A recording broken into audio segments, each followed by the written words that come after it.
Look at those foods. Hindi nila inubos yung pagkain. Maraming nagugutom sa Africa. Alam mo yung muffin, oh. Samantala, pag gutom na gutom tayo, pinag-aagawan natin yung isang putok.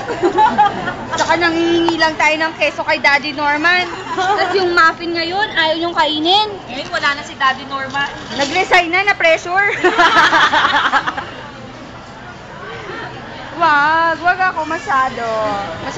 Siguro alam ko na kung ba't mo ako kinukunan. Kaya ako sa camera. Siguro. Sige na. Siguro pinagtitrip. Ha? Sige na, okay lang yun. Kadiri nga. Kadiri pero humarap sa camera. Kadiri na nag-aawak ng camera eh. Yo, ang yabang. Ano mo yan?